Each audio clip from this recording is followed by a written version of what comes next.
है। सबसे पहला भाग हम पढ़ना चाहते हैं प्रेरितों के काम 1 और 8, the book of Acts chapter 1 verse 8। प्रेरितों के काम 1 और 8।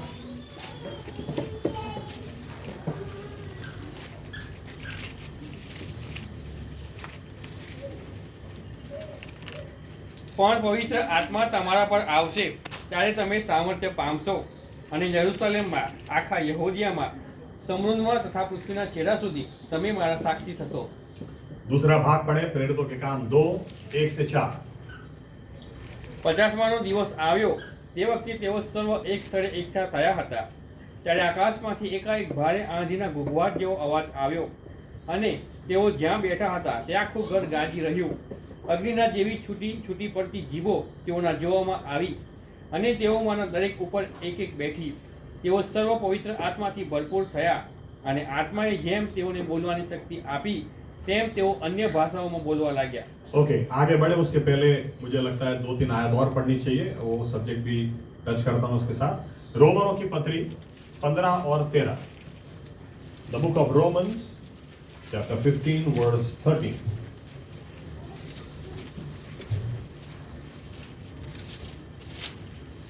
હવે દેવ કે જેના પર તમે આશા રાખો છો તે તમને વિશ્વાસ રાખવામાં અખંડ હર્ષ તથા શાંતિથી ભરપૂર કરો જેથી પવિત્ર આત્માના સામર્થ્યથી તમારી આશા પુષ્કળ થાય। रोमन 12:12। આશામાં આનંદ કરો, સંકટમાં ધીરજ રાખો, પ્રાર્થનામાં लागू रहो। ओके, प्रार्थना करते हैं। आयतें बहुत सारी हैं, चलेगा, यहां से आगे बढ़ते हैं। प्रार्थना करें। हमारे जीवित परमेश्वर प्रभु यीशु मसीहा, हम दिल के गहराई से आपको धन्यवाद देते हैं। आपने एक नया दिन हमें दिया, आपने ये मौका दिया कि साथ में मिलकर आपकी स्तुति करें, आपकी आराधना करें। और अब ये मौका है कि साथ में मिलकर आपके वचन में से आपकी आवाज को हम सुने। हम विनती करते हैं पवित्र आत्मा को आप हम पर उंडेल दें, क्योंकि आपने खुद कहा कि तुम सत्य को जानोगे और सत्य तुम्हें मुक्त करेगा। पवित्र आत्मा हमें वचन की सच्चाई में ले जाए और सच्चाई हमें मुक्त कर दें, ताकि हम जैसे हैं वैसे न रहें। प्रभु यीशु, हम प्रार्थना करते हैं प्रभु यीशु मसीह कि आप हमसे बात करें, आप हमसे व्यवहार करें और आप हमारी आंखों को खोलें ताकि आपको निहार सकें। आप हमारे कानों को खोलें ताकि हम प्रभु यीशु आपकी आवाज को सुन सकें। हमारी प्रार्थना है हमें ज्ञान बुद्धि और समझ की आत्मा दें। और प्रभु यीशु मसीहा, आप हमें प्रभु यीशु आपकी मर्जी के मुताबिक आज हमारे साथ बात करें, व्यवहार करें और आपकी मर्जी हमारे जीवन में पूरी हो, महिमा आपकी की हो। ये प्रार्थना प्रभु यीशु मसीह के नाम से करते हैं, साथ में कहेंगे आमीन। धन्यवाद प्रभु यीशु। बैठ सकते हैं अपनी जगह।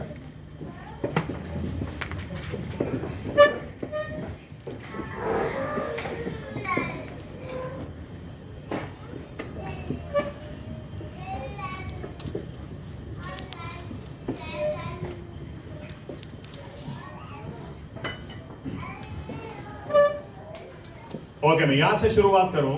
हमारे जीवन में आशा बहुत इंपॉर्टेंट है या जरूरी है। आमीन। क्योंकि आपको अगर आशा ही नहीं है, तो आशा जब नहीं रहती, होप नहीं रहती किसी बात की, तो आदमी जिंदा लाश बन जाता है। आशा नहीं हो, बाइबल जब यूं कहती है कि शैतान चोर है, चोर चोरी करने के लिए आता है, क्या चुरा के ले जाता है? कई बार हमारी आस वो चुरा लेता है, आशा चुरा लेता है। और बाइबल कहती है, कुछ आयतें मैंने छोड़ दी, बाइबल कहती है, आप पहला पत्रस 1 और 3 को भी पढ़ेंगे, यीशु मसीह ने मुर्दों में से जिंदा होकर हमें जीवंत आशा दी है। आमीन। जीवंत आशा यानी विश्वासी व्यक्ति वो व्यक्ति है कि जो आशा से भरा दिखना चाहिए। क्यों? क्योंकि वो जानता है कि परमेश्वर ने मुर्दे में से सीधा में से एकदम परमेश्वर ने मुर्दों में से उसको जिंदा किया, यीशु मसीह को जिंदा किया और हमें आशा से भर दिया है। आमीन। आशा बहुत जरूरी है, इसलिए विश्वासी व्यक्ति के चेहरे के ऊपर उदासी नहीं दिखनी चाहिए, निराशा नहीं दिखनी चाहिए। क्यों? क्योंकि परमेश्वर ने उसको आशा दी है। आमीन। आमीन। अगर एक उदाहरण आपको मैं दूं कि आशा कितना जरूरी है, पॉल योंगिचो, डॉक्टर पॉल योंगिचो, इनके अभी तो वे गुजर गए, लेकिन एक जमाना था या एक समय था जब इनका चर्च दुनिया में सबसे बड़ा चर्च माना जाता था। और उस वक्त उनकी एक गवाही मैंने सुनी थी। तो उस गवाही में एक बात उन्होंने कहा था, या तो एक प्रश्न का जवाब उन्होंने दिया था। तो उनसे पूछा गया, क्योंकि उनका चर्च सियोल में टापू के ऊपर, योइडो टापू के ऊपर उनका चर्च था, फुल गॉस्पेल चर्च नाम, योइडो फुल गॉस्पेल चर्च। तो ये टापू के ऊपर जाना यानी पूरे शहर को आपको क्रॉस करके जाना। तो एक बार एक व्यक्ति ने उनको पूछा कि मुझे एक बात समझ में नहीं आती है, जब एक व्यक्ति अपने घर से निकलता है और आपके चर्च तक आता है तो रास्ते में 25 दूसरे चर्च आते हैं, तो इतना लंबा क्यों ये लोग अंतर काटते हैं? रास्ते में कोई अच्छे चर्च नहीं होंगे क्या? रास्ते में कोई अच्छे पास्टर नहीं होंगे क्या? ये लोग वहां क्यों नहीं चले जाते? इतना लंबा आपके यहां क्यों आते हैं? क्योंकि दूसरे चर्चों में जब वहां पर संख्या होती थी 10,000, 12,000, 15,000, योगी जो साहब के चर्च में उस वक्त संख्या थी 4.5 लाख। तो इन्होंने पूछा कि ऐसा क्यों, आपके चर्च की खास बात क्या है? योगी जो साहब ने उस वक्त क्या जवाब दिया था कि मैं एक बात जानता हूं, मैं यूं नहीं कह सकता कि दूसरे प्रार्थना नहीं करते होंगे, मैं ज्यादा करता हूं, मैं बाइबल ज्यादा पढ़ता हूं, दूसरे नहीं पढ़ते होंगे। मैं एक बात जानता हूं, दूसरे भी बाइबल पढ़ते हैं, दूसरे भी प्रार्थना करते हैं, लेकिन एक बात जो मैं हमारे चर्च की खास मानता हूं, हमारे चर्च में जो भी आता है आस लेके आता है और आस से भरकर जाता है। आमीन आमीन। We give hope to people, हम आशा देते हैं। और आशा जब देते हैं, क्योंकि आप बताओ, बाइबल कहती है विश्वास की भी व्याख्या क्या है? विश्वास भी आशा से अलग नहीं है। इब्रानी या तो हिब्रू 11 और 1 क्या है? विश्वास की व्याख्या क्या? विश्वास की कोई पढ़ो, चलो जल्दी से, हिब्रू 11 और 1। જે વાતોની આશા આપણે રાખીએ છીએ એની ખાતરી છે।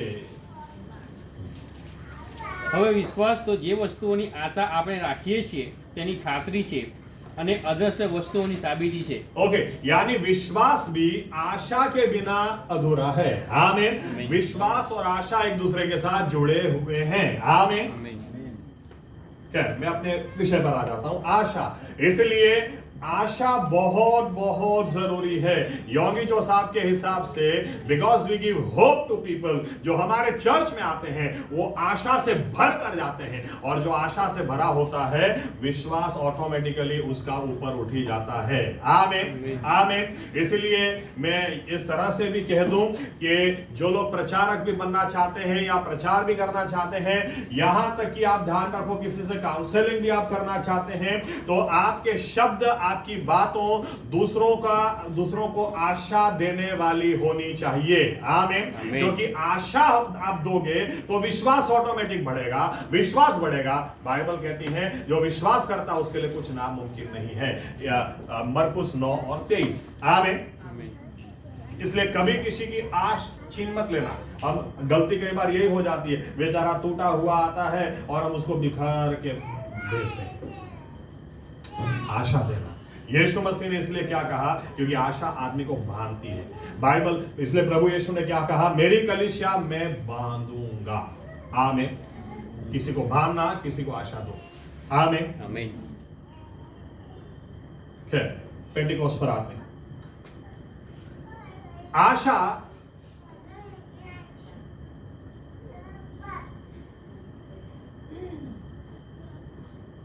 कौन सा शब्द इस्तेमाल करूं? चलो इस तरह से बोलता हूं, बिना सामर्थ्य के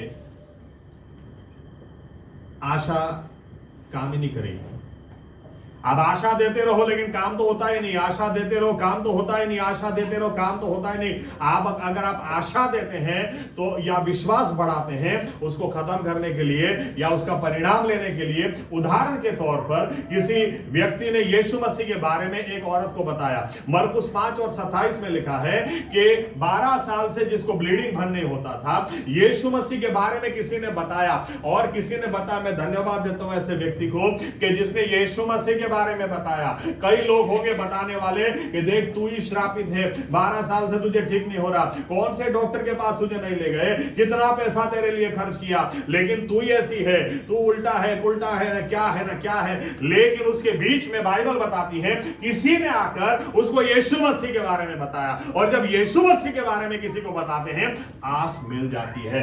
आमीन। बाइबल कहती है 12 साल से मुझे नहीं लगता उसका विश्वास कोई भी जगा सकता था या कोई भी ऐसी बात जगा सकती थी, लेकिन यीशु मसीह के बारे में किसी ने बताया, और जब यीशु मसीह के बारे में सुना तो ये औरत क्या कहती है, अगर वो यहां पर आ रहा है तो मैं उसके पास जाऊंगी, मैं प्रार्थना भी नहीं कराऊंगी उसके पास, मैं जाकर उसके कपड़े को नीचे से छू लूंगी और मैं ठीक हो जाऊंगी। और बाइबल कहती है वो गई, और जब वो गई लेकिन वो ऐसे विश्वास से कोई चंगा नहीं हो सकता अगर विश्वास का सामना सामर्थ के साथ नहीं हो तब तक। आमीन। यीशु मसीह ने इसलिए जब वो गई और यीशु मसीह को छुआ, यीशु मसीह तुरंत क्या कहते हैं, मुझ में से किसी ने पराक्रम खींचा है, power has gone out of me. पतरस कहने लगा अरे प्रभु चारों ओर देखो कितने सारे लोग हैं, यहां पर लोग ही इतने सारे, तू क्या बात कर रहा है, नहीं किसी ने मुझ में से सामर्थ खींचा है। बाइबल कहती है तब इस औरत ने आगे आकर अपनी गवाही दी, और गवाही देते हुए कहा ये विश्वास से आई, लेकिन विश्वास और सामर्थ जब इकट्ठा हो जाए तब कुछ नामुमकिन नहीं रहता है। आमीन। आमीन। इसीलिए यीशु मसीह की अगर मिनिस्ट्री को हम देखें तो यीशु मसीह की मिनिस्ट्री वो लोगों को आशा देने वाली मिनिस्ट्री थी। क्यों? क्योंकि बाइबल कहती है जो भी उनके पास आया कभी खाली हाथ नहीं गया, लेकिन आशा का परिणाम क्यों लेकर गए लोग, विश्वास का परिणाम क्यों लेकर गए, क्योंकि ये परमेश्वर की सामर्थ लेकर आए थे। आमीन। आमीन। आप सोचें, बाइबल कहती है एक अंधे व्यक्ति को यीशु मसीह के पास लाते हैं, क्या सोच के लाए होंगे? आशा तो थी उनको, क्या सोच के लाए होंगे? इनको पता था यहां पर परमेश्वर की सामर्थ है। आमीन। बारतीमाई ने जब सुना यीशु मसीह के बारे में तो बाइबल कहती है वो अंधा था, भीख मांगने के लिए बैठा था, लेकिन वो चिल्लाने लगा ओ दाऊद के बेटे, ओ दाऊद के बेटे। कुछ लोग चेले वो स्मार्ट होते हैं ना, आसपास कुछ लोग आवाज मत कर, तो बाइबल कहती है ये और जोर से चिल्लाने लगा, और जोर से चिल्लाने लगा, यहां तक कि यीशु मसीह को रुकना पड़ा, और यीशु मसीह आकर उसको पूछते हैं बोल मैं तेरे लिए क्या कर सकता हूं। ये बोलता है मुझे आंखों की रोशनी चाहिए, मुझे देखना है। यीशु मसीह यूं नहीं कहते अरे ऐसा कैसे हो सकता है यार, एक काम कर, एक डॉक्टर का पता देता हूं, अगर कोई आदमी मर जाएगा तो वहां तेरा नाम लिखवा के रख, वो मरने से पहले ऑर्गन किसी ने डोनेट किया होगा तो हो सकता है उसकी आंखें तुझे लग जाए। ऐसा यीशु मसीह ने नहीं बोला। यीशु मसीह ने बोला क्या कर सकता हूं तेरे लिए, मुझे देखना है, बहुत आस है, बहुत कुछ सुना तेरे बारे में। यीशु बोलते जा देखने लग। और बाइबल कहती है उसी वक्त जब आशा, विश्वास और सामर्थ इकट्ठा हो जाए तो बाइबल कहती है कुछ भी नामुमकिन नहीं रहता है। वो अंधा, जन्म से अंधा, वो देखने लगा। हालेलुया। आप बाइबल को अच्छी तरह से पढ़ लें, आपको पता चलेगा परमेश्वर ने सामान्य से सामान्य, आज हम बोलेंगे, आज हम यूं कहेंगे कि मूसा बहुत ही महान परमेश्वर का सेवक, लेकिन जब परमेश्वर ने किसी को चुना उस वक्त आप देखेंगे ये सामान्य लोग थे, सामान्य इंसान थे। कुछ लोग यूं भी कहेंगे कि मूसा कैसे सामान्य हो सकता है क्योंकि वो लेवी था, लेवियों के परिवार में था। अरे लेकिन लेवियों का परिवार अभी सामान्य ही था जब मूसा पैदा हुआ था। लेवियों का परिवार कब असामान्य हुआ?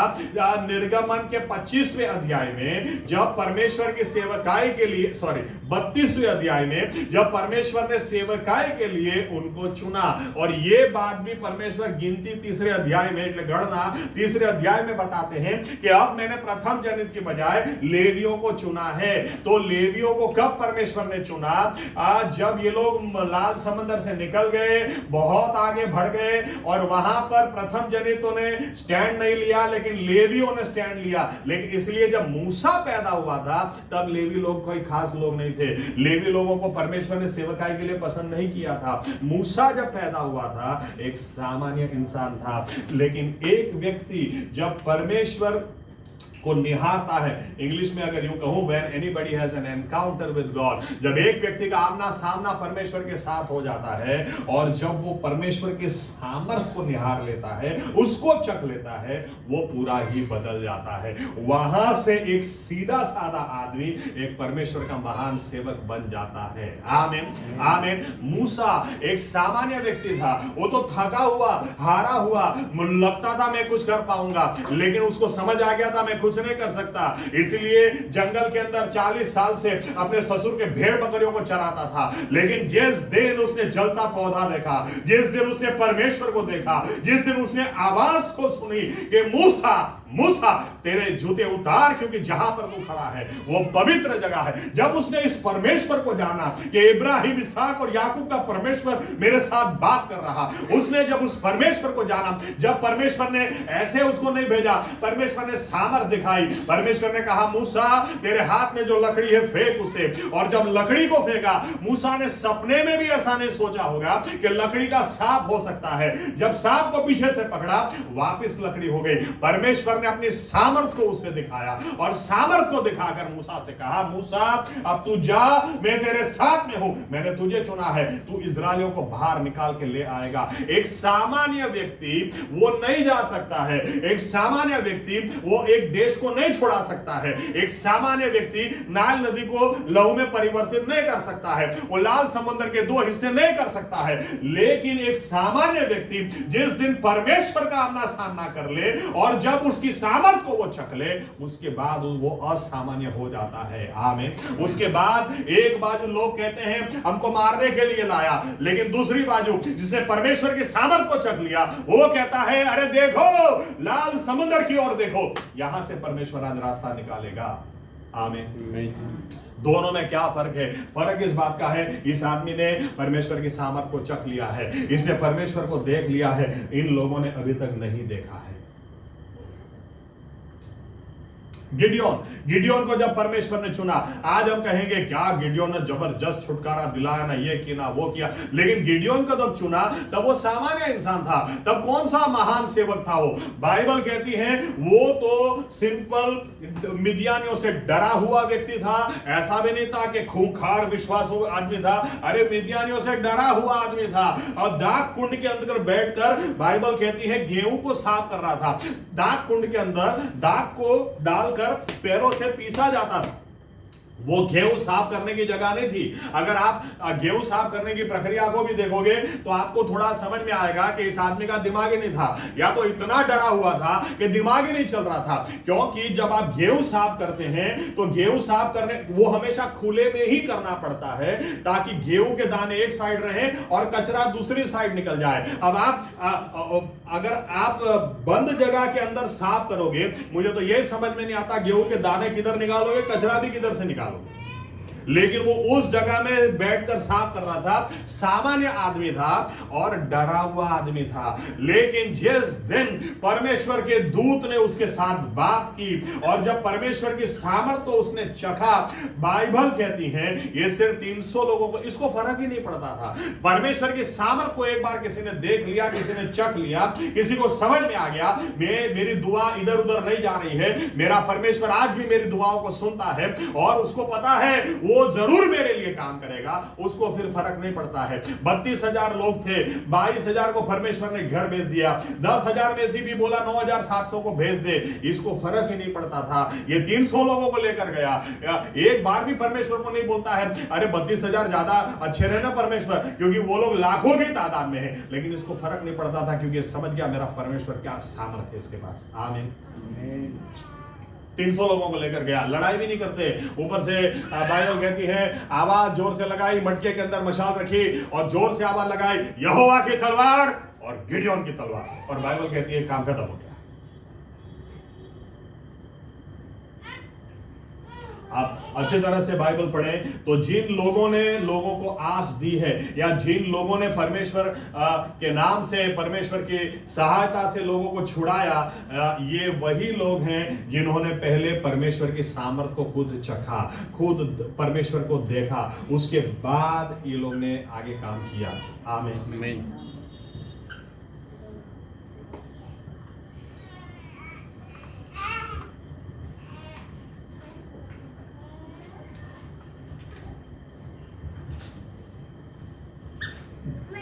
आज थोड़ा आगे बढ़ते हैं, उदाहरण जितने भी ले लें, आप बाइबल अच्छी तरह से पढ़ लो, आपको एक बात समझ में आएगी। जहां परमेश्वर ने अपने सामर्थ को नहीं उंडेला, या तो अगर परमेश्वर अपनी सामर्थ को उंडेलता ही नहीं तो किसी को आस आप दे ही नहीं सकते। सिंपल बात। और इसीलिए बाइबल हमको कहती है, हमने कुछ समय पहले भी उन वचनों को देखा था, परमेश्वर के सामर्थ्य में अपने आप को बलवान बनाओ। आमीन। रोमनों की पत्री, सॉरी एफेसियों की पत्री 6 अध्याय 10वीं आयत कि प्रभुमा तथा तेरा बड़मा शक्तिमान था। क्यों? क्योंकि परमेश्वर अपनी सामर्थ को देना चाहता है। आमीन। कलीसिया की अगर हम बात करें, आप कलीसिया का दर्शन देखो, कलीसिया थकी हुई हो, हारी हुई हो, ऐसा दर्शन प्रभु यीशु का कभी था ही नहीं। इसलिए प्रभु यीशु ने शुरुआत से यूं कह दिया, मेरी कलीसिया मैं बांधूंगा और उसके खिलाफ शैतान का जोर नहीं चलेगा। यानी मेरी कलीसिया वो कमजोर नहीं होगी। मेरी कलीसिया बगड़ी में सुके हिंदी में बैंगन कंगन, हाँ, मेरी बैंगन कंगन वो पहन के नहीं बैठेगी। मेरी कलीसिया वो शैतान को परेशान करेगी। शैतान मेरी कलीसिया के सामने टिक नहीं पाएगा। आमीन। इसीलिए आप देखें कि यूहन्ना बपतिस्मा का आप फोकस देखो, 400 साल तक जब परमेश्वर की आवाज नहीं आई, और 400 साल के बाद जब परमेश्वर की आवाज आती भी है तो देखो उस मुंह से, यूहन्ना के मुंह से निकलता क्या है। जब वो प्रचार करना शुरू करता है, क्या बोलता है पता है? याद रखो एक बात को, मैं तुम्हें पानी से बपतिस्मा देता जरूर हूं, लेकिन जो मेरे पीछे आ रहा है वो तुमको पवित्र आत्मा से और आग से बपतिस्मा देगा। आमीन। पहले से फोकस किस बात के लिए किया गया कि यीशु मसीह की सेवकाई क्या है कि वो पवित्र आत्मा को उंडेलेगा। आमीन। यीशु मसीह की सेवकाई पवित्र आत्मा की सेवकाई है। इसीलिए पहले से फोकस, अभी यीशु मसीह सीन पे नहीं आए हैं, लेकिन वो यूहन्ना बपतिस्मा पहले से प्रचार कर रहा है। पहले से, जैसे कि बारिश गिरे उसके पहले से जमीन को तैयार किया जा रहा था कि याद रखो इस बात को कि मेरे द्वारा बड़े काम हो रहे हैं, बहुत सारे लोग पश्चाताप कर रहे हैं, लेकिन मुझे फोकस में मत रखो।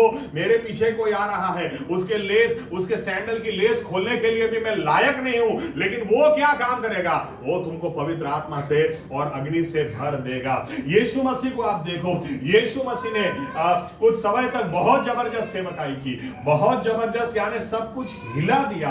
बाइबल कहती है खाना नहीं होता था लोगों के पास, तो यीशु मसीह 5 रोटी 2 मछली से भी आराम से लोगों को खाना खिला देते थे। एक भी व्यक्ति इनके पास आया, एक भी व्यक्ति खाली हाथ वापस नहीं गया। एक कोढ़ी जो श्रापित जीवन जीता है, और बाइबल कहती है यीशु मसीह जब पर्वत से नीचे आए, ये सामने जाकर मिलता है और कहता है प्रभु अगर तू चाहे तो तू मुझे चंगा कर सकता है। यीशु मसीह ने कहा मैं चाहता हूं, और लिखा है जैसे ही छुआ, मत्ती 8 में लिखा जैसे उसको छुआ वो ठीक हो गया, वैसे ही वो ठीक हो गया। यानी वापस में लोगों को अनुभव मिलता था कि यीशु मसीह परमेश्वर के सामर्थ को बढ़ाते हैं। इसलिए लोग इवन और एक बार 10 कोढ़ी खड़े रहे और कहने लगे दाऊद के बेटे दाऊद, क्योंकि कोढ़ी होना उस जमाने में श्राप, परमेश्वर का श्राप आप पर है, उसकी निशानी थी। इसलिए बहुत पीड़ादायक जीवन उनका रहता था। उनको खाना भी भीख मांगकर खाना होता था, और जब वे चलते भी थे, कुछ इतिहास में ऐसा भी लिखा है जब वे चलते भी थे तो उनको पीछे झाड़ू मार के चलना पड़ता था कि उनके पैर के निशान भी नहीं रहने चाहिए। वो चलते जाते थे, पीछे उनके पैर के निशान वो झाड़ू की वजह से पोछे जाते थे। इनको खाना भी दूसरों से भीख मांगकर खाना, क्योंकि इनको शहर में रहना भी अलाउड नहीं था। आपका फैमिली शहर में हो सकता है, लेकिन आपको फिर भी बाहर रहना। ऐसे लोगों को आस कौन दे सकता है कि तुम वापस अपने परिवार के पास आ सकते हो, तुम वापस ठीक हो सकते हो? जिसके ऊपर परमेश्वर का श्राप, ऐसी अगर आपकी मान्यता है तो फिर उनको ठीक कौन कर सकता है? लेकिन यही लोग चिल्लाते हैं ओ दाऊद के बेटे। प्रभु यीशु ने कहा चिंता मत करो, जाओ सिलोम के पुल में जाओ, वहां से नहा के आ जाओ। बाइबल कहती, याजक को दिखा देना। बाइबल कहती है ये लोग अभी रास्ते में जा ही रहे थे कि 10 ठीक हो गए। इन्होंने एकदम से चेक किया कि ऐसा कैसे हो सकता है। ये लोग बार बार इस बात को देखते थे कि ऐसा कैसे हो सकता है कि परमेश्वर अपनी सामर्थ को इस तरह से उंडेलता है। याद रखना, अगर उस वक्त किसी ने बोला हो एक सामान्य आदमी है लेकिन 2000 से ज्यादा दुष्ट आत्मा उसके अंदर है, कौन उसको ठीक कर सकता है? इस आदमी को कौन छुड़ा सकता है? कौन सा ऐसा डॉक्टर है? साइकियाट्रिस्ट के पास उस जमाने में, आज के जमाने से मैं बात करता हूं, उस जमाने में आप साइकियाट्रिस्ट ले जाओ, साइकियाट्रिस्ट डॉक्टर क्या बोलेंगे? नहीं नहीं ऐसा कुछ नहीं होता है। अरे लेकिन साहब ये कपड़ा नहीं पहनता है, नहीं नहीं ऐसा कुछ नहीं होता है। अरे साहब ये इसको हम जंजीरों से बांध दे तो जंजीरों को तोड़ देता है। अरे नहीं नहीं ऐसा कुछ नहीं होता है।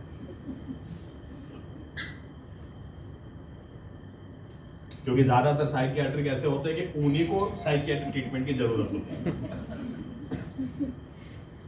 लेकिन आप यीशु मसीह को देखो, यीशु मसीह, बाइबल, अगर आप अच्छी तरह से बाइबल पढ़ोगे तो गेनेसरेत के अंदर प्रभु यीशु एक ही बार कदम रखा और सिर्फ इसी आदमी को छुड़ाने के लिए गए, दोबारा गए नहीं। आप अच्छी तरह से 4 सुसमाचार को पढ़ोगे तो गेनेसरेत के अंदर यीशु मसीह दोबारा गए भी नहीं, और जब जा रहे हैं तो आराम से सो रहे उस टाइम पे। ऐसा तूफान आता है, चेले बोलते हैं अरे मर जाएंगे क्या? रहे यीशु मसीह झट तूफान को शांत कर दिया और ये मौजों को शांत कर दिया, और जैसे ही नैया उस पार गई, बाइबल कहती है यीशु मसीह ने जाकर उस आदमी को ठीक किया जहां जो उसको कोई ठीक नहीं कर सकता था। लोग आकर उसको कहने लगे कि चला जा इधर से। बाइबल कहती है ये आदमी खुद कहने लगा कि नहीं मैं तुम्हारे साथ आना चाहता हूं। यीशु मसीह ने कहा नहीं नहीं नहीं नहीं नहीं, तुम्हारे जैसे बहुत लोग होंगे, तुमको क्या लगता है तुम्हारे घर में बहुत सारे लोग होंगे, जाओ जाकर उनको जाकर गवाही दो, उनको जाकर बताओ कि परमेश्वर ने तुम्हारे लिए क्या किया है। मेरे पीछे अभी नहीं आना, मेरे साथ अभी नहीं आना, लेकिन पहले परमेश्वर ने तुम्हारे लिए क्या किया वो जाकर सबको बताओ। आप सोचें, उसके बाद तुरंत लिखा है यीशु मसीह वापस नैया में बैठकर आ गए। अगर इस आदमी के लिए, एक आदमी के लिए जाना था तो एक आदमी के लिए प्रभु यीशु मसीह गए। इस आदमी के लिए कोई आस नहीं थी, आस एक ही थी, अगर किसी के पास परमेश्वर के सामर्थ हो वही इसको छुड़ा सकता है। लेकिन यीशु मसीह ने वो करके दिखाया, आमीन, जो कोई नहीं कर सकता था। अब लाजरस के बारे में सोचें, 4 दिन से कोई मरा पड़ा है, उसको कैसे कोई जिंदा कर सकता है? 4 दिन हो गए, 4 दिन बहुत लंबा समय होता है। आमीन। कोई मर गया हो उसके लिए बहुत लंबा समय होता है, और वहां पर जाकर यीशु मसीह एक और उदाहरण देते हैं। वहां पर जाकर यीशु मसीह यहां तक कि मार्था मरियम आकर बोलती भी हैं, प्रभु तू होता तो मेरा भाई नहीं मरता। अरे तू होता तो नहीं मरता, पर प्रभु यीशु सामने बोलते हैं अभी तू विश्वास करेगी तो परमेश्वर की महिमा को देखेगी। जब परमेश्वर के सामर्थ की बात आए तो कभी लेट नहीं होता है। परमेश्वर की सामर्थ की बात आए तो 4 दिन हो गए तो क्या हो गया? परमेश्वर की सामर्थ पर तू विश्वास करेगी, आज भी अभी भी तो परमेश्वर की महिमा को देखेगी। बाइबल कहती है उस वक्त यीशु मसीह ने कहा क्यों मैं कहता हूं, क्योंकि पुनरुत्थान और जीवन मैं हूं। जो कोई मुझ पर विश्वास करेगा वो कभी नहीं मरेगा, मरेगा तो भी जिएगा। और यीशु मसीह कहते हैं पत्थर को हटाओ। अरे वापस बहन बोलती है अरे प्रभु पत्थर हटेगा तो बदबू आएगी, 4 दिन हो गए। यीशु मसीह कहते हैं मैं कहता हूं वो करो, और यीशु मसीह ने जोर से आवाज लगाई लाजरस बाहर। और बाइबल कहती है इस आदमी को अंदर बांधा हुआ था, चल के कैसे आता? तो कूदता कूदता कूदता कूदता कूदता बाहर आया। यीशु मसीह कहते हैं इसको, इसके कपड़े, इसको जो पट्टी से बांधा वो पट्टी इसको छोड़ो। मेरा कहने का मतलब यह है कि आप कितनी भी आस लगा लो, लेकिन अगर परमेश्वर की सामर्थ्य नहीं बहती तो वो आस अधूरी रह जाती है। आमीन। लेकिन जहां पर परमेश्वर की सामर्थ्य बहती है वहां पर नामुमकिन भी मुमकिन हो जाता है। आमीन। इसीलिए आप देखो परमेश्वर की कल्पना देखो, पेंटिकोस्ट का दिन हमको क्या याद दिलाता है? बाइबल कहती है कि यीशु मसीह ने सेवकाई की, बहुत जबरदस्त प्रार्थना करना सिखाया, बहुत कुछ शिक्षण दिया, लेकिन जब आखिरी समय उनका आया तो आखिरी समय में, या तो मैं तो यूं कह दूं पुनरुत्थान के बाद अगर आप देखो तो प्रभु यीशु के पुनरुत्थान के बाद अगर आप सेवकाई लूक 24वां अध्याय पढ़ो, दूसरी आयतों को पढ़ो, प्रेरितों का काम पहला अध्याय पढ़ो, तब प्रभु यीशु का फोकस क्या था? प्रभु यीशु ने एक ही बात जाने से पहले इनको बार बार सिखाई। प्रभु यीशु ने चेलों से कहा, देखो जब तक पिता का वचन तुम पर नहीं उतर आए, तुम ध्यान में रखना, पवित्र आत्मा तुम पर उतर आएगा, तुम सामर्थ को पाओगे। पवित्र आत्मा जब तुम पर आएगा तुम सामर्थ को पाओगे, क्योंकि परमेश्वर की योजना क्या थी? परमेश्वर की योजना यह थी कि तुम पवित्र आत्मा पाओ ताकि तुम परमेश्वर के सामर्थ से भर जाओ, ताकि तुम इस दुनिया के लिए सही में आस बन जाओ। आमीन। आस देने की बात बाद में है, पहले तुम ही आस बन जाओ, तुम ही गवाह बन जाओ यरूशलेम में, यहूदिया में, समारिया में, संसार के अंत तक। आमीन। कुछ दिनों पहले कोई मुझे बोल रहा था कि परमेश्वर चंगाई देता है, बोगस बात है। परमेश्वर कभी चंगाई नहीं देता। अब ये बीमार हो गया मर गया, ये बीमार हो गया मर गया। मैं तो नहीं मानता परमेश्वर चंगाई देता है। तो मैंने कहा आप नहीं मानो तो आपकी मर्जी है, लेकिन मैं आपके सामने खड़ा हूं। मुझे दमे की बीमारी थी और मुझे दमे की अस्थमा था, यानी अस्थमा की वजह से मुझे इंजीनियरिंग भी मेरा छोड़ना पड़ा था। जिस डॉक्टर ने मुझे कहा कि अब आपको पंप लेना पड़ेगा, मैंने उसके बाद प्रार्थना की, वही डॉक्टर ने मुझे कहा आपको अस्थमा नहीं है। जिस डॉक्टर ने मुझे कहा था एक चम्मच आइसक्रीम नहीं खाना, आज के बाद एक घूंट कोल्ड ड्रिंक नहीं पीना, आज आइसक्रीम खा खा के कोल्ड ड्रिंक पी पी के गला बैठ जाता है। मैं दूसरों के बारे में नहीं जानता कौन मर गया किसके विरुद्ध जवाब नहीं आया। मैं एक बात जानता हूं, मैं बीमार था, मुझे इंजीनियरिंग भी छोड़नी पड़ी, मुझे परमेश्वर ने चंगाई दी है। आमीन। आप पेंटिकोस्ट का दिन आपको याद दिलाता, हमको याद दिलाता है कि हम ही आशा है।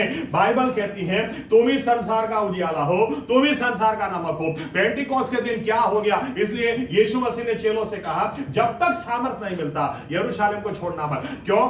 जब तक सामर्थ, क्यों? क्योंकि प्रभु यीशु ये बताना चाह रहे थे कि जो सेवकाई मैंने की, याद रखना, जो सामर्थ परमेश्वर की मैंने दिखाई वही अब तुम में उतरने वाली है। आमीन। हालेलुया।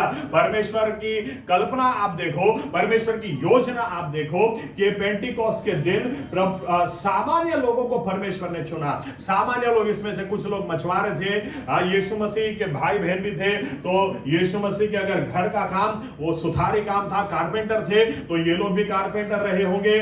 बाइबल कहती है कुछ मछुआरों को पकड़ा, कुछ सुथार लोगों को पकड़ा, कुछ ऐसे लोग जो सामान्य। अगर आप बाइबल अच्छी तरह से पढ़ोगे तो एक बात पता चलेगी कि अच्छे पढ़े लिखे लोग, समाज में जिनका बड़ा स्थान, लेवी लोग, वो प्रेरितों के काम 6ठे अध्याय से इनके साथ आने लगे। पहले नहीं थे, पहले यही लोग थे, लेकिन परमेश्वर ने ऐसा इस्तेमाल इन लोगों का किया कि बाद में 6ठे अध्याय से लेवी लोग आने लगे, कुछ याजक लोग आने लगे। अभी इन लोगों के साथ परमेश्वर ने क्या किया? यीशु मसीह ने बार बार चेलों को बोला कि देखो तुम्हारी बुलाहट क्या है, तुम जब तक पवित्र आत्मा तुम पर नहीं उतरे बाहर जाना मत, क्योंकि जो सेवकाई करते हुए तुमने मुझे देखा है, ये सेवकाई खत्म नहीं है, ये सेवकाई मेरे जाने के बाद खत्म नहीं होने वाली, यही सेवकाई तुम्हें करनी है।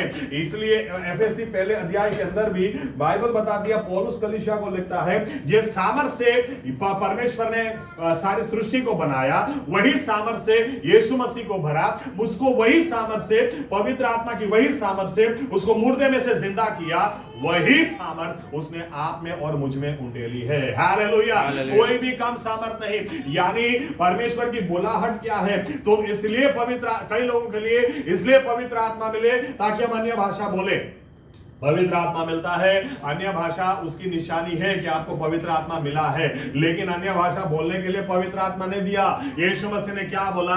तुम सामर्थ को पाओगे। जब पवित्र आत्मा मिलेगा तुम सामर्थ को पाओगे, और जो परमेश्वर की सामर्थ से भरा हो वही दूसरों को आस दे सकता है। आमीन। आज हम उस समय में जी रहे हैं जहां पर लोग निराश हैं, जहां पर बंधन में हैं। कोई सोचता है कि इतने वर्षों से दारू छोड़ नहीं पाया तो अभी कैसे छूट सकता है। कोई सोचता सोचता है कि मैं कभी बीमार पड़ा ही नहीं, लेकिन इस बार ऐसा पड़ा, क्या ठीक हो सकता हूं। कोई सोचता है कि क्या मेरे जीवन में शांति आ सकती है, छुटकारा आ सकता है, क्या मेरी भी प्रार्थना का जवाब परमेश्वर दे सकता है। मेरे सामने नामुमकिन हालत है। उस समय परमेश्वर ने आपको और मुझे रखा है। जो पवित्र आत्मा जिनको मिला है, याद रखना, हमको परमेश्वर की सामर्थ मिली है। आमीन। परमेश्वर की सामर्थ मिली। हम अपनी ताकत में कुछ नहीं कर सकते हैं, लेकिन परमेश्वर की सामर्थ मिली। अगर थोड़ा डीप में आपको ले जाऊं तो यीशु मसीह ने कहा, जब पवित्र आत्मा तुमको मिलेगा तुम सामर्थ को पाओगे। सामर्थ के लिए ग्रीक में शब्द है डुनामिस। डुनामिस को पाओगे, जिससे शब्द आता है डायनामाइट। अगर आप डायनामाइट के बारे में जानते हैं, पुल कितना भी मजबूत बनाया हो और उसको कोई नहीं तोड़ सकता है, लेकिन अगर डायनामाइट उसके ऊपर लगाया जाए, डायनामाइट एक पंप आप मारो, पूरे पुल को तोड़ के वो रख देता है। कितनी सारी बार आपने देखा होगा, बहुत सारी ऊंची ऊंची बिल्डिंग्स, इनको तोड़ने के लिए डायनामाइट्स लगाए जाते हैं। यानी प्रभु यीशु क्या बोलते हैं, एक बात तुम ध्यान में रखोगे कि जब, क्योंकि मैं अपनी कलीसिया को ऐसे बिना सामर्थ के नहीं छोड़ूंगा, मैं अपनी कलीसिया को हारा हुआ थके हुए हालत में नहीं छोड़ूंगा।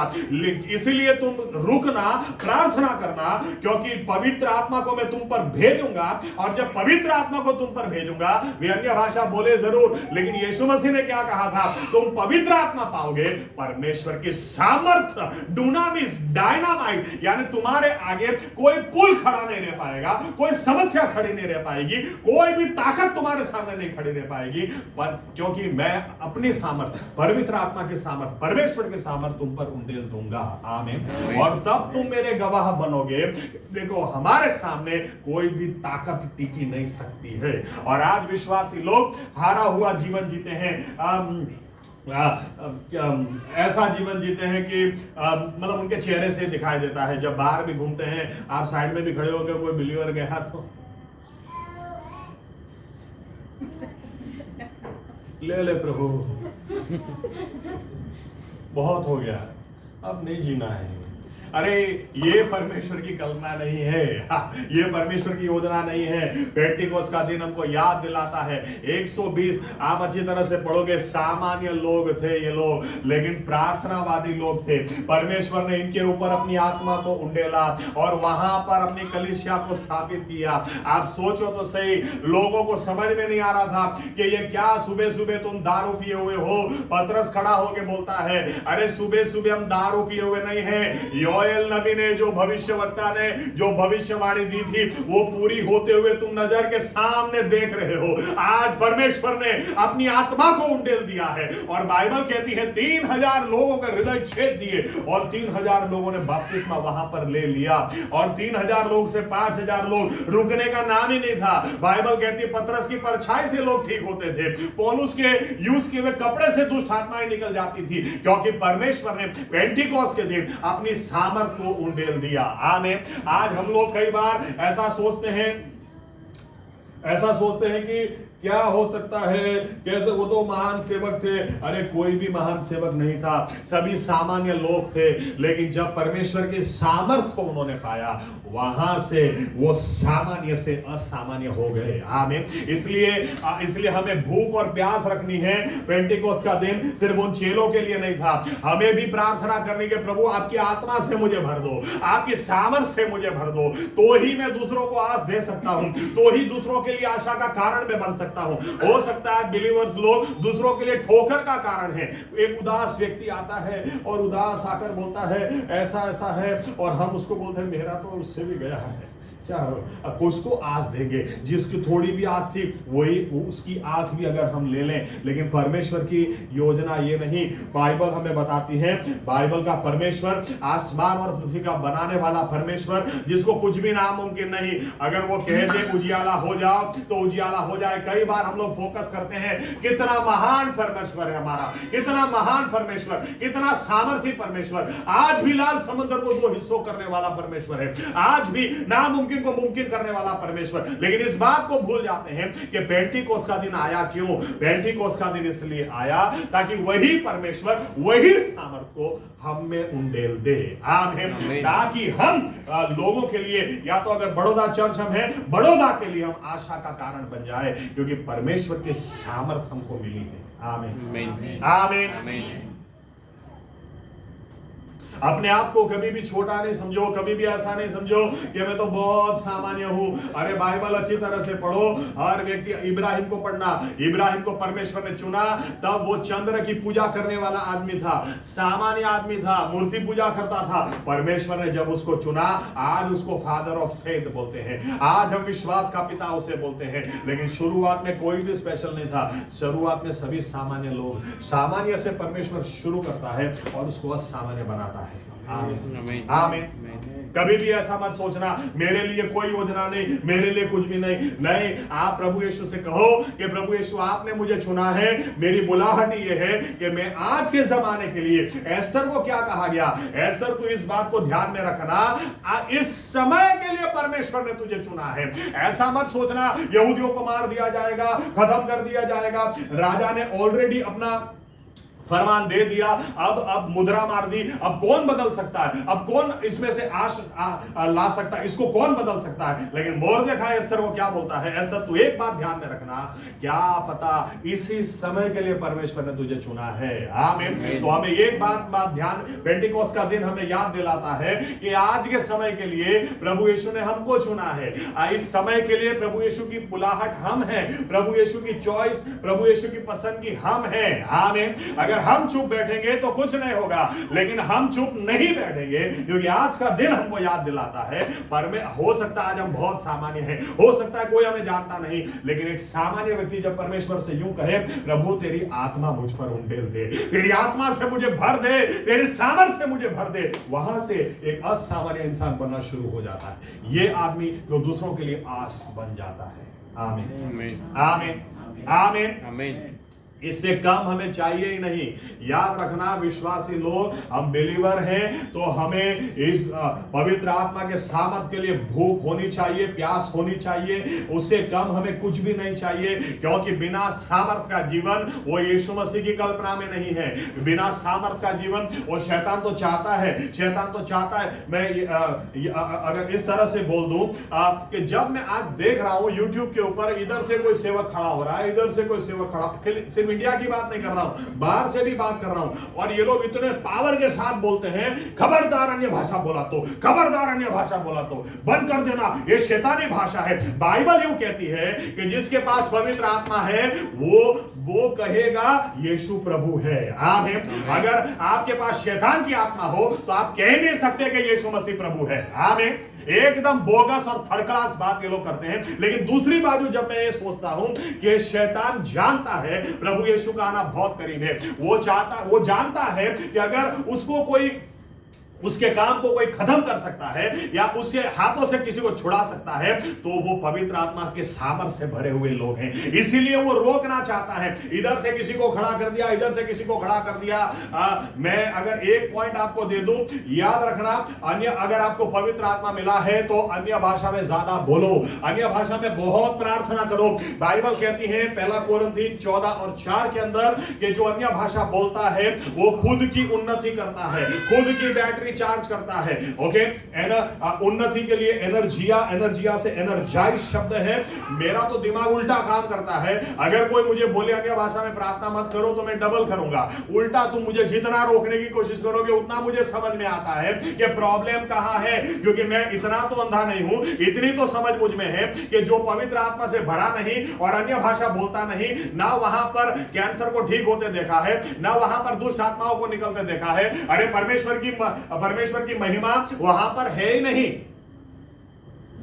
परमेश्वर अपनी आत्मा को जहां उंडेलता है वहां पर बड़े काम होने चाहिए और होते हैं। आमीन। इसलिए बाइबल क्या कहती है कि 1 कोरिन्थी 14:4 में एक बात यहां पर ऐड कर दूं। एक व्यक्ति को मैं सुन रहा था, एक व्यक्ति को सुनते मुझे इतना आश्चर्य भी हुआ, लोग उनको सुनते भी हैं। मुझे नहीं पता कि मैं तो जोवेन को अगर वो बोलूं, जोवेन बेटा ઊંઘવાનું નથી આપણે, ओके। अब मैंने जोवेन को बोला सोना नहीं है। अब आपको लगता है इसके लिए आपको 4 बाइबल की पुस्तक खोलनी पड़ेगी, हिब्रू डिक्शनरी देखनी पड़ेगी, ये क्या बोलना क्या चाह रहे, क्या बोलना चाह रहे। कितनी सिंपल बात है, समझ में नहीं आती। बेटा सोना मत, सिंपल। आमीन। आमीन। बाइबल कहती है 1 कोरिन्थी 14:2, जो अन्य भाषा बोलता है वो परमेश्वर से बात करता है और परमेश्वर के अलावा कोई समझता नहीं है। कितना सिंपल है। इसके लिए आपको लगता है ग्रीक खोलना चाहिए या हिब्रू खोलना चाहिए? जो अन्य भाषा बोलता है वो परमेश्वर से बात करता है, कोई भी इंसान समझता नहीं है। आमीन। आमीन। एक सेवक को मैं देख रहा था, क्या बोलते हैं, अन्य भाषा जैसा कुछ भी नहीं है, जो बोलता है वो समझ में आना चाहिए। अच्छा, ये आयत यहां पर ऐसा लिखा है कि जो अन्य भाषा बोलता है वो नहीं समझता है, वो परमेश्वर के अलावा कोई नहीं समझता है। इसको समझने के लिए चलो हम जाते हैं 2 पत्रस 3 अध्याय। 2 पत्रस 3 अध्याय में आयत निकाल कर बताते हैं कि देखो, पत्रस लिखता है कि पाउल ने कुछ बातें ऐसी की हैं कि जो ऊपर से जाती हैं। पाउल ने कुछ बातें ऐसी की हैं कि जो किसी के दिमाग में नहीं उतरती, समझने के लिए बहुत मुश्किल है। वापस आते, उसमें से ये बात ये है। अरे आपको कैसे पता? ये तो समझने के लिए जरा भी मुश्किल नहीं है, सिंपल सी बात है। जो अन्य भाषा बोलता है परमेश्वर के अलावा कोई नहीं समझता है। आमीन। इस तरह से समझाते हैं, इस तरह से इनके पास उल्टी सीधी बातें आती है। मुझे तो सिंपल समझ में आता है, जो अन्य भाषा बोलता है वो परमेश्वर से बात करता है, दूसरा कोई समझता नहीं है। जो अन्य भाषा बोलता है खुद की बैटरी चार्ज करता है। आमीन। खुद की बैटरी चार्ज करता है। अन्य भाषा में बोलो, आप जब अन्य भाषा में बोलते हैं आप ध्यान में रखो, परमेश्वर ने अपनी सामर्थ्य दी है। और अगर आपको पवित्र आत्मा अभी तक नहीं मिला है तो प्रार्थना करो। पेंटिकोस्ट का दिन यीशु मसीह ने कहा, जब तक पवित्र आत्मा तुम पर नहीं उतरेगा तब तक इस जगह को छोड़ना मत, क्योंकि परमेश्वर की मर्जी यूं नहीं हम हारा हुआ थका हुआ जीवे। हम प्रभु यीशु की कलीसिया है और कलीसिया के सामने शैतान का जोर नहीं चलेगा। ये प्रभु यीशु की कलीसिया है। आमीन। आमीन। आमीन। अपने आप को कभी भी छोटा मत समझना। अगर परमेश्वर ने अपनी आत्मा उंडेली है, ध्यान में रखना, पतरस ये अनपढ़ था। यहां तक कि इतिहास हमको यूं बताती है कि पतरस खुद लिख भी नहीं सकता था, इसीलिए मरकुस की सुसमाचार वो पतरस की लिखा हुआ समाचार है एक्चुअली। लेकिन यूहन्ना का शिष्य था पापोस। पापोस ने अपनी किताब में लिखा हुआ है, क्योंकि पतरस लिख ही नहीं सकता था, इतना अनपढ़ था, इसलिए पतरस ने बोला है और उसका सुन सुन के मरकुस ने लिखा है। मरकुस की सुसमाचार वो पतरस का सुसमाचार है। ऐसा इतिहास से हमको पता चलता है, क्योंकि पतरस लिख ही नहीं सकता था। लेकिन जो लिख ही नहीं सकता था वो खाली घूमने निकलता था, उसकी परछाई से भी बीमार चंगे हो जाते थे। जो खुद लिख नहीं सकता था उसको बुलाया गया और उसको कहा गया कि पतरस, हमारी प्यारी बहन दौरका मर गई है। पतरस बोलता कोई बात नहीं। पतरस उधर जाकर दौरका को जिंदा करके वापस देता है। उसको लिखना नहीं आता है, लेकिन पवित्र आत्मा के सामर्थ से वो भरा है, परमेश्वर की सामर्थ से वो भरा है और कहता है लो तुम्हारी बहन वापस रखो। यहां तक कि बाइबल यूं भी हमें कहती है कि पतरस, जिसको लिखना भी नहीं आता था, परमेश्वर ने उसको दर्शन दिया और परमेश्वर ने उसको कर्नेलियस के घर के अंदर भेजा। और कर्नेलियस के घर के अंदर, जहां बिन यहूदी बोलते हैं, बिन यहूदी के अंदर, घर के अंदर पहली बार पतरस को आप देखो, पहली बार बाइबल क्या बताती है, उसने वचन नहीं दिया था, उसने तो खुलासा दिया था। अरे भाई, दारू नहीं, दारू पिए नहीं है, खुलासा दिया। योएल नबी ने जो लिखा वो है, और बाइबल कहती है वो खुलासा दे रहा था। 3000 लोगों ने बपतिस्मा ले लिया। दूसरी बार आप देखो, पतरस कर्नेलियस के घर के अंदर जाता है और कर्नेलियस बोलता है दूत ने मुझे बोला था तुम्हें बुलाने के लिए। तो अच्छा ठीक है, तो मैं आपको बताता हूं कि पेंटिकोस्ट के दिन क्या हुआ, किस तरह से उसने कहा। अभी तो ये बता रहा, यहां पर ऐसा भी नहीं चलो बाइबल निकालो मैं तुमको प्रचार करता हूं। बाइबल बता दे फिर से एक बार। पतरस खाली खुलासा दे रहा है कि अच्छा दूत ने बोला, मुझे भी बताया कि इनके साथ तू जा, नहीं तो मैं बिन यहूदी के घर में कदम नहीं रखता हूं। तो क्यों मैं आया, वो खुलासा दे रहा था। बाइबल कहती है कर्नेलियस के घर के अंदर जितने थे सभी के ऊपर परमेश्वर ने पवित्र आत्मा को उंडेल दिया और सभी लोग अन्य भाषा में बोलने लगे। तब इनको पता चला, अंदर आपस में बात करने लगे, अरे यार अपने ऊपर उंडेला, ऐसा ही इनके ऊपर उंडेला। पहली बार ये जिसको लिखना भी नहीं आता था, इसका परमेश्वर ने इस्तेमाल किया, क्योंकि ये आदमी परमेश्वर के सामर्थ से भरा था। आमीन, आमीन। हम एक्चुअली बहुत ही यूं बोले कि हम लोग बहुत नीचा जीवन जी रहे हैं, लेकिन परमेश्वर ने हमको बहुत ऊपर जीने के लिए बुलाया है और हम खुद अपनी ताकत में नहीं कर सकते हैं। जरुब्बाबेल को प्रश्न था कि मंदिर वापस खड़ा करना हो कैसे हो सकता, यरूशलेम को वापस खड़ा करना कैसे हो सकता। परमेश्वर ने कहा बल से नहीं, पराक्रम से नहीं, लेकिन मेरी आत्मा के द्वारा, not by might, not by power, लेकिन मेरी आत्मा से होगा। आमीन। आज भी हमारे सामने यही प्रश्न खड़ा है, जहां हम खड़े हैं वहां पर क्या हो सकता। दुष्टता बढ़ती चली जा रही है, बीमारियां बढ़ती चली जा रही हैं, प्रश्न बढ़ते चले जा रहे हैं। क्या हल दे सकते हैं, कैसे कर सकते हैं? जवाब, क्योंकि हमारा परमेश्वर नहीं बदला, जवाब आज भी वही है, बल से नहीं होगा, पराक्रम से नहीं होगा, लेकिन मेरी आत्मा के द्वारा होगा। आमीन। हर एक व्यक्ति इसलिए अपने आप के लिए प्रार्थना करें कि प्रभु यीशु तेरी आत्मा से मुझे भर दे, तेरे सामर्थ्य से मुझे भर दे। तेरे सामर्थ्य के बिना मेरी बातें खोखली हो जाएगी, मेरी आस देना खोखली हो जाएगी, लेकिन जब आस और सामर्थ्य मिले तब नामुमकिन मुमकिन होता है। आमीन। आमीन। आमीन। आइए अपनी जगह खड़े हो जाए। पेंटिकोस्ट का दिन हमें याद दिलाता है कि देखो परमेश्वर ने सामान्य लोगों को चुना। उसने गिडियोन को चुना, सामान्य था, बड़े काम किए। मूसा को चुना, तब सामान्य था, बड़े काम किए। लेकिन पेंटिकोस्ट का दिन हमको याद दिलाता है परमेश्वर की मर्जी नहीं कि अब एक एक को चुने। उसने 120 के ऊपर अपनी आत्मा उंडेल दी। उसने 3000 5000 लोगों के ऊपर अपनी आत्मा को उंडेल दिया। वो चाहता है एक एक व्यक्ति आज उसकी सामर्थ्य से भरा हो। सिर्फ एक व्यक्ति नहीं, सिर्फ पास्टर नहीं, सिर्फ अगवा नहीं या वडील नहीं, तो जो पुराना हो वो नहीं, हर व्यक्ति परमेश्वर की सामर्थ्य से भरा हो, ताकि परमेश्वर के सामर्थ्य से। इसलिए यीशु मसीह ने कहा देखो याद रखना तुम बाहर जाओगे, अब दुनिया में ज्यादा विश्वासी लोग भी नहीं है, लेकिन उस समय भी प्रभु यीशु ने कहा तुम चिंता मत करो, लेकिन तुम प्रार्थना करो कि पिता का वचन जब तुम पर आएगा तब तुम सामर्थ को पाओगे, तुम सामर्थ को पाओगे और संसार के कोने तक गवाह बन जाओगे। आज भी हमारे सामने यही प्रश्न खड़ा है, बड़ौदा में कितना काम कर सकते हैं, बड़ौदा में कहां से कहां तक हम जा सकते हैं। लेकिन परमेश्वर का वचन है, पेंटिकोस्ट का दिन याद दिलाता है, बल से नहीं होगा, पराक्रम से नहीं होगा, मेरी आत्मा के द्वारा होगा। मांगो, जब तुम पवित्र आत्मा को मांगो तो तुम्हें मिलेगा।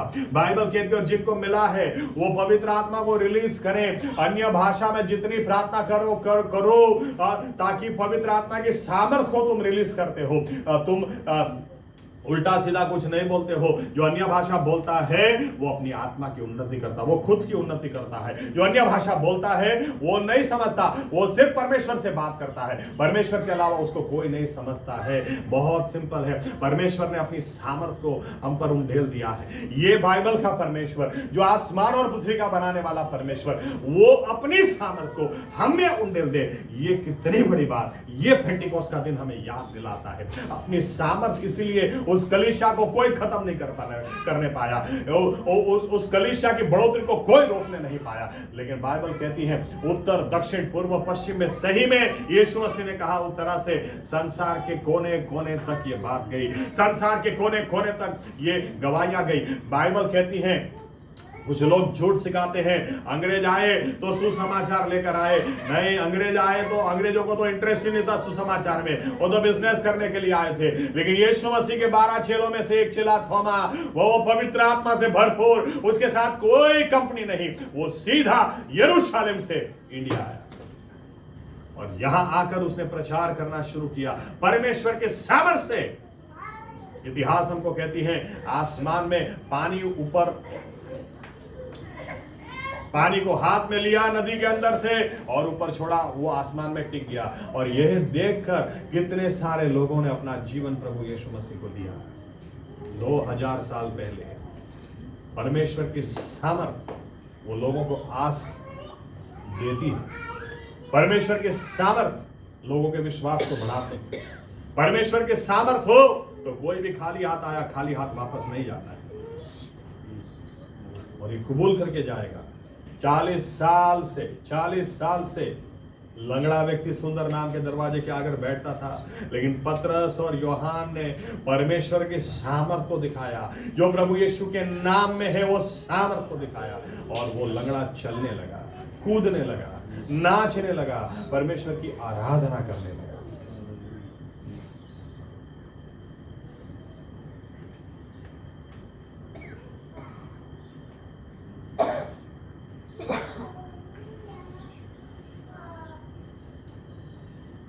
पेंटिकोस का दिन हमें याद दिलाता है प्रभु यीशुवा मसीहा, आसमान और पृथ्वी को बनाने वाला परमेश्वर।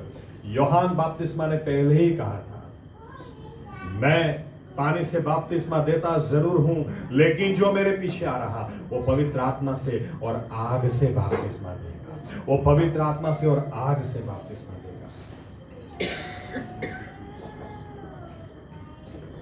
प्रार्थना करें कि प्रभु यीशु आपकी सामर्थ से मुझे भर दें, आपकी सामर्थ से, कि आपकी सामर्थ के आगे कोई टिक नहीं सकता। आपकी सामर्थ के आगे कोई बंधन नहीं रह सकते, कोई जरूरियात नहीं रह सकती। आपकी सामर्थ के आगे कोई बीमारी नहीं रह सकती। आपकी सामर्थ मुझ पर उंडेल दें, पवित्र आत्मा को मुझ पर उंडेल दें प्रभु यीशु, पवित्र आत्मा को मुझ पर उंडेल दें। और जिनको मिला है वो निर्णय ले, हम घंटों तक अन्य भाषा में बात करेंगे, क्योंकि जो अन्य भाषा में बात करता है वो खुद की बैटरी चार्ज करता है। जो अन्य भाषा में बात करता है वो परमेश्वर की सामर्थ को बढ़ाता है, और ये वो सामर्थ है, डायनामाइट है परमेश्वर का, डुनामिस, डायनामाइट, जो शैतान के कितने भी बड़े घड़ किले क्यों ना उसको ढा देता है। प्रभु यीशु मसीह, आपने सामान्य लोगों को उठाया, आपकी सामर्थ से भरा और असामान्य बना दिया। धन्यवाद देते हैं प्रभु यीशु, धन्यवाद कि पेंटिकोस का दिन हमें याद दिलाता है कि हम भी जो सामान्य जीवन जी रहे थे, सामान्य लोग, आपने हमें भी अंधेरे में से बाहर निकाला, उद्धार आपने दिया, गुनाहों को क्षमा किया, और हमारे लिए भी वही पेंटिकोस का दिन आप लेकर आए कि हम भी आपके सामर्थ से भर जाएं, और सामान्य व्यक्ति असामान्य होकर इस दुनिया में, इस संसार के लिए जो लोग परेशान हैं उनके लिए आस हम बन जाएं, आशा का किरण हम बन जाएं। प्रभु यीशु, धन्यवाद। एक भी विश्वासी व्यक्ति वो सामान्य नहीं है, क्योंकि आपकी सामर्थ से आपने उनको असामान्य बना दिया है। हमें अनुग्रह दें ताकि इन बातों को हम भूल न जाएं और सामान्य जीवन नहीं जिए, लेकिन असामान्य जीवन जिए, ताकि हमारे जीवनों से सही में दूसरों को उजियाला मिले, सही में संसार का नमक वे हो जाए, हम हो जाए, ताकि उनके जीवन में स्वाद आए।